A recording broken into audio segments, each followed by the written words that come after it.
Hey, this is Samantha once again. Welcome back to another video. Sort of a spur of the moment. Fair to do at least a little bit of a video for a director who has recently passed away, sadly. I think he was 80 years old, and that is Joel Schumacher. Now, Joel Schumacher is a director who I thought was a bit underrated. He got a lot of hell, he got a lot of crap, simply because he did Batman and Robin. Well, you know what? Yeah, Batman and Robin's awful. I'm not even big on Batman Forever. I mean, I could watch it, but I have a lot of issues with it. It's definitely not my favorite Batman film. But you know what? Joe Schumacher did a lot of great stuff. I have not seen all of his movies, but someone actually mentioned if I'm going to do a marathon, but I'm pretty busy with requests, so I just don't have the time to fit that in. But I can at least do a video. A little bit of honor in the man.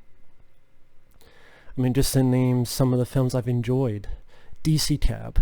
DC Cab is a personal childhood favorite of mine. I think it's a very funny comedy about these taxi cab drivers. You have a new guy played by Adam Baldwin from Full Metal Jacket.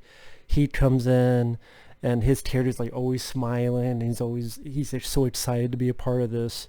And the others are in a way he's trying to be a police academy, that kind of era of comedies where you get a certain job or profession and they do their job, but they're screw-ups, but they're also lovable screw-ups, and ultimately they able to overcome at the end.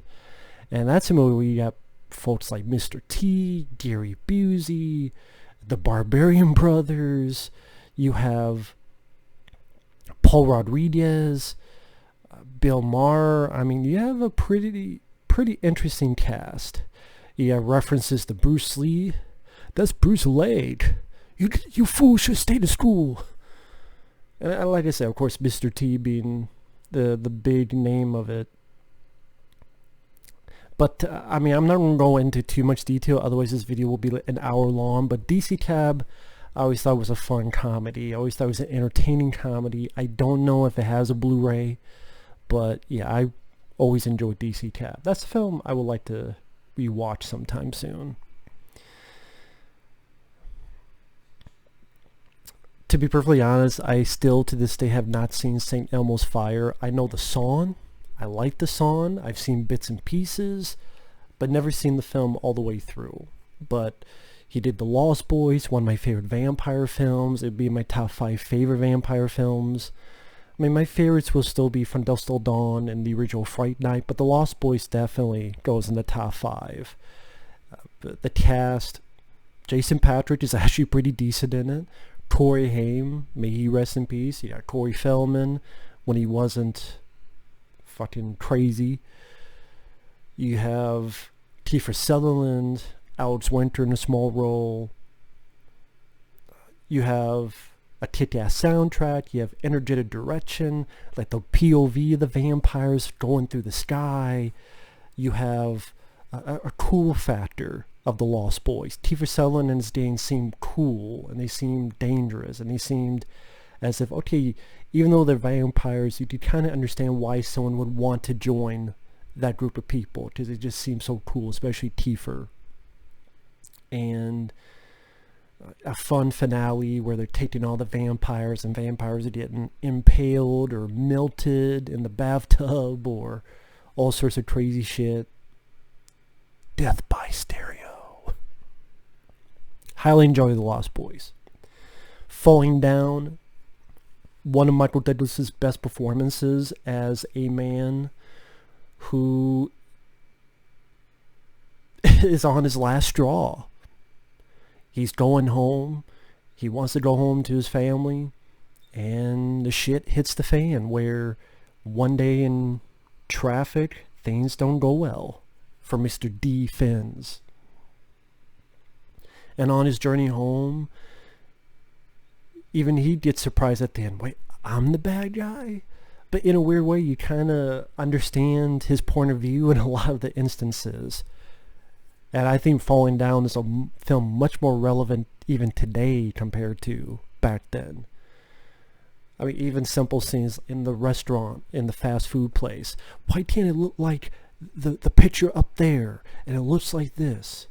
And, you know, the strict time for certain food, and he just gets the oozy.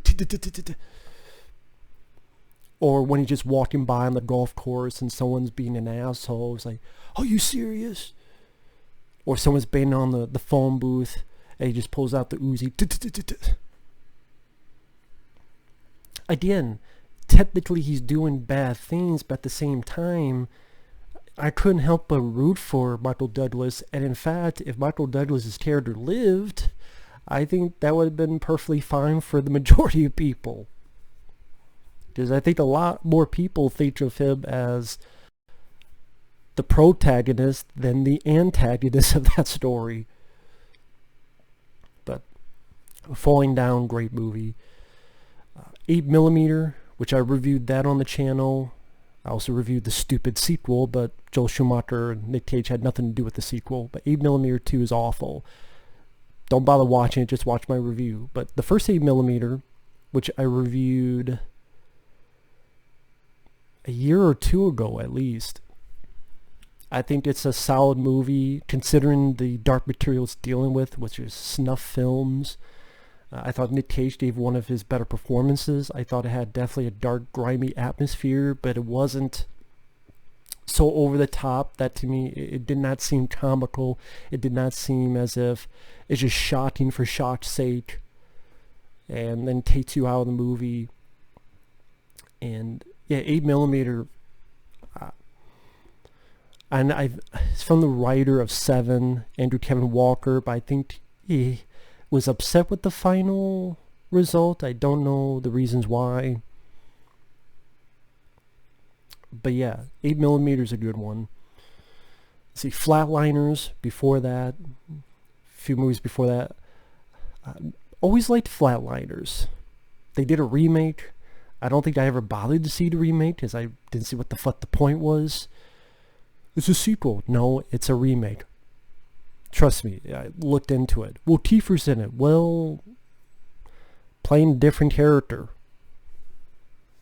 And then being barely in it. So it is a remake. And from all this stuff I've seen about, a shitty remake. But the original has a good cast. I mean, you got Kiefer Sutherland, you got Julia Roberts, you got Kevin Bacon. Intriguing idea of these medical students and putting themselves under a certain point past death. I thought that was interesting. I thought that was an interesting idea. I thought that was an interesting thing to do. Story idea. And a theme of forgiveness. A theme of letting go your inner demons. Which I've seen that done in other movies, but I thought it was done fairly well. It was a stylish, well-directed movie. It was a good-looking film. I think, again, the style sometimes can go a long way. That's one instance of it in Flatliners. As well as the cast. They did a good job. Phone Booth. I reviewed Phone Booth a few months ago. Really enjoyed Phone Booth. Jim Carrey was originally going to star in it, which would have been very, very intriguing, but I thought it was easily Colin Farrell's best performance. It was fast-paced, it was short, and it was a cool idea. Which Larry Cohen, may he rest in peace, he came up with the idea of the film. I thought Joel Schumacher did it very effectively. Did you want to know more of my thoughts? Feel free to watch my review of Phone Booth. And there's others. I mean, A Time to Kill, I remember being good. The Client, I haven't seen in forever.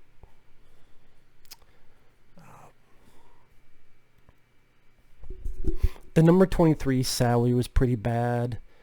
I thought that was a pretty bad film. I never cared for it. I thought the twist was really lame. And not only lame, but just predictable.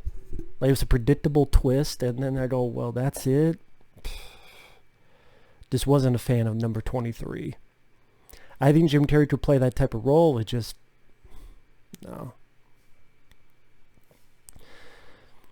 Never saw The Incredible Shrinking Woman. Never saw Cousins. Dying Young, I've never seen.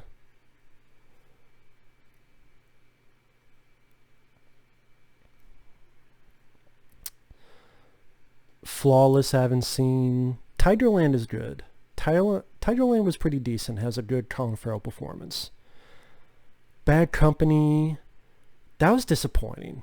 I mean, you got Chris Rock, you got Anthony Hopkins. It was promoted as an action film, but there's barely any action in it. And then Chris Rock, he's a funny guy, but he just wasn't that funny in the movie. And like Bad Company is one of those films that you watch and then in a few days you forget about. So I do think Bad Company, sadly, is one of his weaker films. It's called an action comedy, but there's barely any action in it. Did not see his Phantom of the Opera.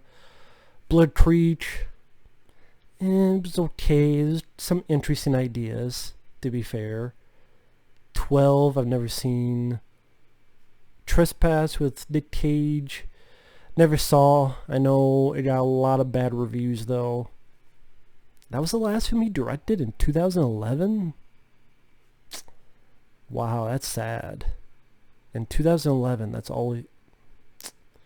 Damn. That's too bad. But yeah, I would say if my top 5 favorites would be... It's hard to put them in order. Let's see. DC Cab is a childhood favorite. Lost Boys. Phone Booth, 8mm, and Falling Down. Batman Forever, Batman Robin. I've done the Batman reviews. Feel free to check out those reviews to hear my opinions. They are what they are. But Joel Schumacher got thrown under the bus just for those movies. In particular, Batman and Robin. I'm like, the guy's a good director. Don't judge him just because of that one movie. That's like saying... Paul Verhoeven, he did Showgirls, but what about Hollow Man? What about Total Recall? What about RoboCop? I mean, that's just my opinion on it.